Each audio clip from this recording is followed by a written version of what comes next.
Welcome everybody in examination board. आज मैं discuss करूंगा इजराइल फिलिस्तीन के मैटर को, कन्फ्लिक्ट को। देखेंगे कि इजराइल और फिलिस्तीन का जो विवाद है वो क्या है, गलती किसकी है, जमीन किसकी है, क्या इसका सॉल्यूशन हो सकता है, क्या चल क्या रहा है यहाँ पे। देखो अगर मैं बात करूं 1947 से पहले तो एक मैप दिखाई देता है आपको, जो कि आपको हर जगह दिखाई देता है, हर जगह पे। तो ये मैप था जहां पे 100% फिलिस्तीन जमीन है ये, ठीक है। उसके बाद तुम देखो, उसके बाद आते हैं 1947 में जहां पे 44% जमीन पे फिलिस्तीन है। उसके बाद तुम देखो 1967 में जहां पे 22% जमीन पे फिलिस्तीन है। उसके बाद आते हैं 2020 में जहां पे 15% लैंड पे फिलिस्तीन है, ठीक है। अब बात करते हैं, मतलब लगातार फिलिस्तीन का एरिया घटता चला गया और इजराइल का एरिया बढ़ता चला गया। ये हुआ कैसे, चल क्या रहा है यहाँ पे, चलिए मैं आपको डीपली समझाता हूँ। जहाँ पर भी आप सुनोगे देखोगे तो वहाँ पे सभी लोग आपको ये बताएंगे कि बताएंगे ये मैटर 50 साल पुराना, 100 साल पुराना है। लेकिन गाइस ये मैटर कोई 50 या 100 साल पुराना नहीं है। और ये जो जमीन दिखाई दे रही है कि 47 से पहले फिलिस्तीनी लोगों की है, एक्चुअल में इसका इतिहास ये नहीं कि ज़मीन फिलिस्तीनी लोगों की है। इसका इतिहास 4000 साल पुराना है। 4000 साल पहले इस ज़मीन पे यहूदी लोग रहा करते थे। यहाँ पे एक शहर है यरूशलेम, ठीक है, या फिर जेरूशलेम। तो जेरूशलेम जो शहर है वहाँ पे एक पवित्र दीवार है जो कि यहूदियों की है। यहूदी मानते हैं कि दुनिया की उत्पत्ति इसी दीवार से हुई है, ठीक है। लेकिन वहीं पर जहाँ पे इनकी ये जो दीवार है वहीं पे एक अलग सा मंदिर है, अलग सा मंदिर है जिसे मानते हैं मुसलमान की उनकी पवित्र स्थानों में से एक है। मक्का मदीना के बाद तीसरा सबसे पवित्र स्थान ये माना जाता है, जहाँ से बताते हैं वो लोग कि प्रोफेट मोहम्मद स्वर्ग गए थे, ठीक है, एक अजीब से पक्षी पे बैठ के, जो भी क्रिएचर था उसके ऊपर बैठ के, ठीक है। तो अब लड़ाई शुरू होती है। चलो 4000 साल पीछे जाते हैं। 4000 साल पहले यहाँ पे यहूदी राजा राज किया करते थे। उनकी दो बड़े बड़े किंगडम्स हुआ करते थे जहाँ पे यहूदी राजा राज किया करते थे। लेकिन बहुत सारे युद्ध होते हैं जहाँ पे इजरायली यहूदी लोग हार जाते हैं। यहूदी हार जाते हैं, फिर यहूदियों को ये जगह छोड़ के जानी पड़ती है और फिर वो दुनिया के अलग अलग जगहों पे फैल जाते हैं, ज़्यादातर यूरोपियन कंट्रीज में फैल जाते हैं। लेकिन वहाँ पर उनको चैन से जीने नहीं दिया जाता। क्रिश्चियंस मानते हैं कि ये जो यहूदी लोग हैं इन्होंने जीसस के खिलाफ साजिश की थी। वो लोग मानते हैं कि ये जो यहूदी हैं ये क्रिश्चियन बच्चों का खून पी जाते हैं, उनकी बलि देते हैं और गंदी गंदी हरकतें करते हैं। यानी जो भी यूरोप में गलत होता है सब कुछ यहूदी लोग करते हैं। मतलब इस तरीके से एक एजेंडा फैलाया जाता है इनके खिलाफ कि इनका उत्पीड़न होता है एक तरीके से। फिर समय बदलता है और ये लोग रियलाइज करते हैं, इन लोगों को एहसास होता है कि अगर हमारा भी एक देश होता तो हम लोग के शायद हक ना मारे जाते और हम लोग भी वहाँ पे चैन से जी सकते थे, ठीक है। और हमारे साथ इतने जो अत्याचार चल रहे हैं ये नहीं हो रहे होते, ठीक है। फिर समय बीतने के साथ साथ ये चीज़ें बदलती रहती हैं। फिर एक यहूदी पत्रकार होते हैं, वो पहली बार एक यहूदी पत्रकार या फिर राजनीतिक कार्यकर्ता भी होते हैं जिनका नाम है थियोडर हर्जल।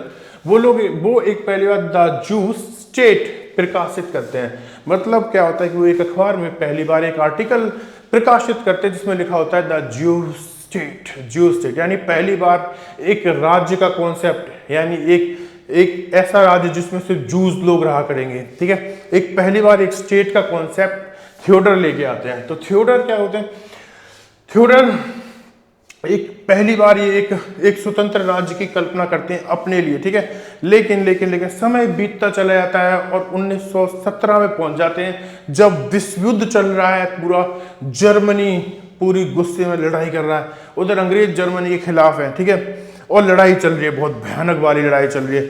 1917 का समय आता है। 1917 के समय में क्या होता है, एक जगह है जो मैंने तुम्हें आज का इजराइल दिखाया, इसके आसपास के जितने भी जो मैंने आपको अभी इजराइल दिखाया उसके आसपास का जो एरिया था, जिसे तुम कह सकते हो ये वाला जो एरिया है, आज जो ये वाला एरिया है, ठीक है, ये वाला जो एरिया है जहाँ पे तुम्हें दिखाया जाएगा इजराइल, जॉर्डन, सीरिया, इधर लेबनान, इजिप्ट, ठीक है, ये इजराइल है बीच में, ठीक है।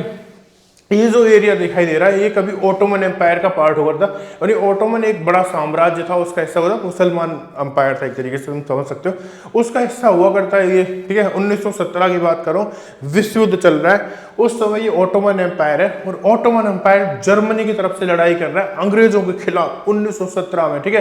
तभी अंग्रेज कहते हैं कि अगर हम ये युद्ध जीते, ठीक है, तो इस एरिया में हम जूस को बसाएंगे, यानी जूस को उनके पवित्र स्थल को दिलाएंगे। थियोडर ने 18वीं सदी में ही कहा था कि हम इस जमीन पे, इस जगह पे एक अपना यहूदी स्टेट बनाएंगे, यहूदी देश बनाएंगे, क्योंकि उनकी पवित्र दीवार यहाँ पे मौजूद है, तो वो जगह यहीं बनेगी। अब अंग्रेजों ने कहा 1917 में कि युद्ध जीतने के बाद यहाँ पर मतलब हम आपको यहाँ पे एटलीस्ट देश नहीं देंगे, तो आपको एक सेटल होने के लिए आपको मतलब अलाउ करेंगे कि आप यहाँ पे सेटल्ड हो सकते हैं, दुनिया भर में आप परेशान हैं तो आप यहाँ पे सेटल्ड हो सकते हैं।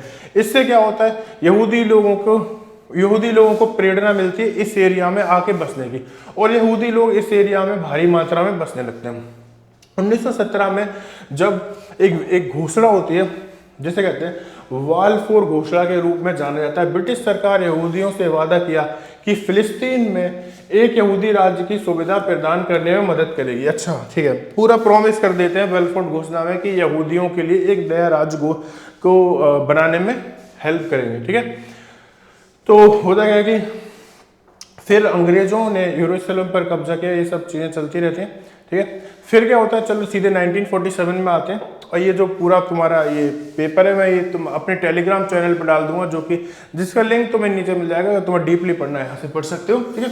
फिर क्या होता है 1947 में, फिर आता है एक तो तुम्हारा पहला विश्व युद्ध 1917 में हो जाता है। 1917 में काफी सारे लोग यहाँ पे आके शिफ्ट होने लगते हैं, ठीक है।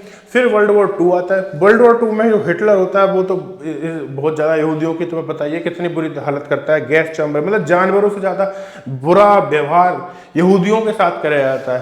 क्या करता है कि एक कमरे में बंद करता है, ऊपर से जहरीली गैसेस डाल देता है, गैस चैम्बर में बंद करता है।